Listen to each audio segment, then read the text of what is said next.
These are some I'm going to just give you some broad parameters which kind of gives you a sense of where we are and where we're coming from. As you can see, the agriculture's contribution to GDP has been in decline and has been in decline for quite a long time. There are certain, sometimes it goes up, but the long-term trend has been one of decline. This is an idea of the growth in value added. Again, you can see the inconsistency, which actually follows the patterns of production that exist in Jamaica. Jamaica's agricultural sector is characterized by a strong element, well, a strong dependence on rainfall. So if the rain falls, people plant more. When there's a drought, there's nothing in the market, and so we go from glut to scarcity. Right now, in fact, we're in a bit of a glut for some critical crops, and part of the work I was trying to do this morning is to try to organize a market, a farmer's market, to link the buyer directly with the farmer, so as to move out some of the excess capacity that exists in some critical areas. This is an idea of our exports. As you can see, most are in red, so there's in consistent decline over the last many years.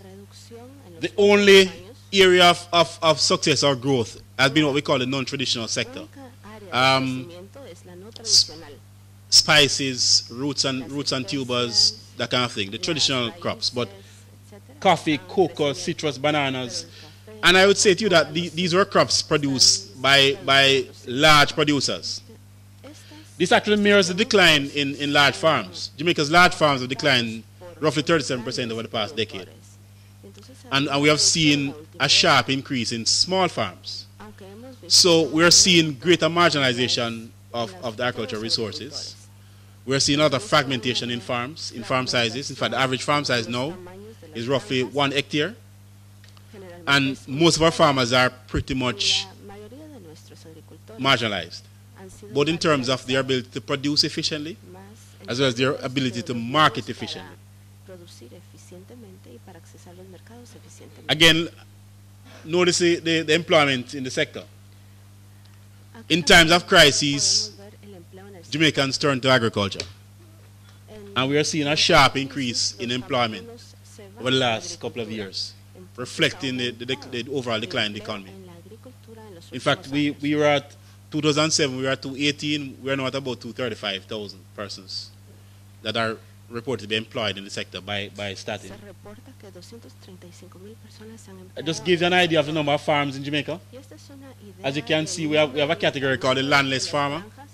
Has no title to the property, but basically controls vast acreages.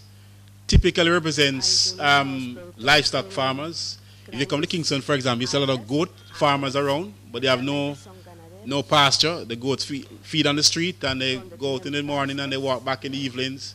But it's becoming a phenomenon that so far no one has found a way to address those. But it clearly is an issue.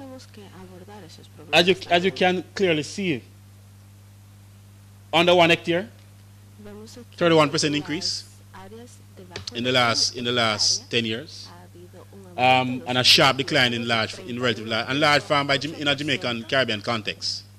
We're talking about roughly 5 hectares or 12.5 acres and over. I mean, the forest, that's a relatively large farm. But you can see where we're going.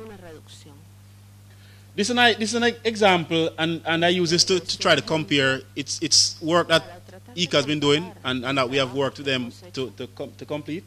It really tries to compare Jamaica's, the whole, not just the contribution of agriculture, but the value added. And we have actually calculated Jamaica's value added at about 1.92% of primary production. But if you look at the comparisons with Jamaica and other countries of the region, you realize that we're really not doing too well. And the changes over the past couple of years also is very dramatic. So not only are we not producing enough primary production, but we're not converting primary production into value added. Increasingly for us though, we have recognized that it's not that Jamaican farmers are not producing. What we're seeing is that roughly 40% of that production is lost due to predatory larceny or stealing, poor post-harvest challenges, overproduction, and nowhere to move the excess, lack of processing power to move the excess into processing facilities. So our carrots, for example, would go to waste, tomatoes go to waste. And I want to say waste, sometimes when you look at the fields, it pains your heart to see that level of loss to a farmer.